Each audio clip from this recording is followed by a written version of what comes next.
স্বাধীনতার অধিকার এবং ব্যক্তিগত জীবনের সিদ্ধান্ত নেওয়ার ক্ষমতা একটি নতুন নজির স্থাপন করল অন্ধ্রপ্রদেশ হাইকোর্ট।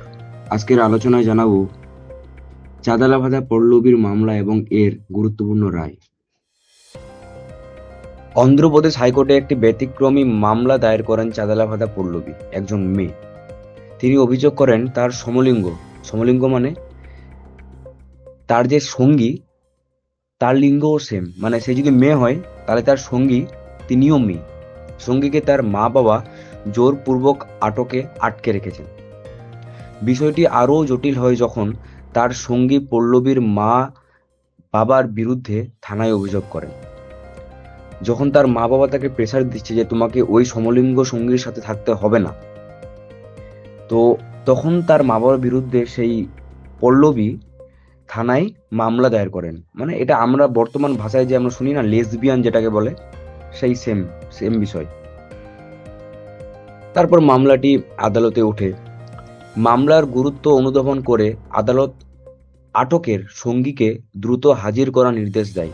আটকের সঙ্গী মানে তার যে মেয়ে সঙ্গী, তাকে আদালতে হাজির করার নির্দেশ দেয়। 9 ডিসেম্বর 2024 সালের আদালতে উপস্থিত হন আটক ব্যক্তি।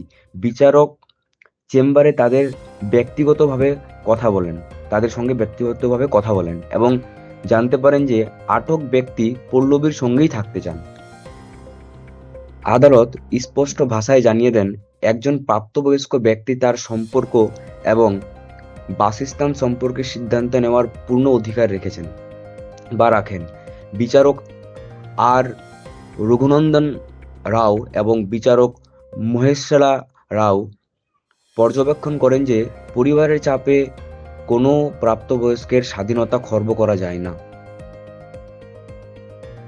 তারপর মামলাটি আদালতে ওঠে। মামলার গুরুত্ব অনুধাবন করে আদালত আটকের সঙ্গীকে দ্রুত হাজির করার নির্দেশ দেয়। আটকের সঙ্গী মানে তার যে মেয়ে সঙ্গী, তাকে আদালতে হাজির করার নির্দেশ দেয়। 9 ডিসেম্বর 2024 সালের আদালতে উপস্থিত হন আটক ব্যক্তি। বিচারক চেম্বারে তাদের সঙ্গে ব্যক্তিগতভাবে কথা বলেন এবং জানতে পারেন যে আটক ব্যক্তি পল্লবীর সঙ্গেই থাকতে চান। আদালত স্পষ্ট ভাষায় জানিয়ে দেন, একজন প্রাপ্তবয়স্ক ব্যক্তি তার সম্পর্ক এবং বাসস্থান সম্পর্কে সিদ্ধান্ত নেওয়ার পূর্ণ অধিকার রাখেন। বিচারক আর রঘুনন্দন রাও এবং বিচারক মহেশ্বরা রাও পর্যবেক্ষণ করেন যে পরিবারের চাপে কোনো প্রাপ্তবয়স্কের স্বাধীনতা খর্ব করা যায় না। আদালত নির্দেশ দেন যে আটক ব্যক্তিকে তার সিদ্ধান্ত অনুযায়ী নিরাপদে পল্লবীর কাছে নিয়ে যেতে হবে। মানে তার যে সমলিঙ্গন সঙ্গী, তাকে পল্লবীর কাছে নিয়ে যেতে হবে। একই সঙ্গে আদালত পল্লবীর মা বাবার বিরুদ্ধে কোনো ফৌজদারি ব্যবস্থা না নেওয়ার নির্দেশ দেন। মানে তার মা বাবার বিরুদ্ধে কোনো ফৌজদারি মামলা বা কোনো ব্যবস্থা নিতে হবে না, কারণ মামলায় তাদের বিরুদ্ধে অপরাধের যথাযথ প্রমাণ পাওয়া যায়নি। মানে তারা যে অনেক বড় ভুল করে দিয়েছে আদালতের চোখে, সেটা আদালত দেখতে পায়নি। এটা একজন মা বাবার অধিকার। তার মা, তার বাবা তার মেয়েকে ফিরিয়ে পাওয়ার জন্য এটি আদালতে রায় বা মামলা করেছে, এটি সাধারণ বিষয়।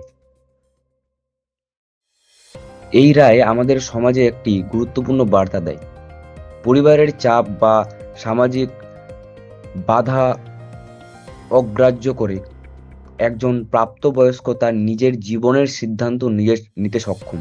এটি স্বাধীনতার গুরুত্ব এবং ব্যক্তিগত অধিকারের স্বীকৃতির একটি বড় উদাহরণ। এই মামলার রায় প্রমাণ করে যে আইন একজন নাগরিকের স্বাধীনতার পক্ষে। চাঁদালাভাদা পল্লবী এবং তার সঙ্গীর সাহস আমাদের দেখায় যে ন্যায় বিচারের জন্য লড়াই করা যায়। আপনার মতামত জানান কমেন্টে। এই ধরনের আরও আপডেট পেতে আমাদের চ্যানেলটি সাবস্ক্রাইব করুন। ধন্যবাদ।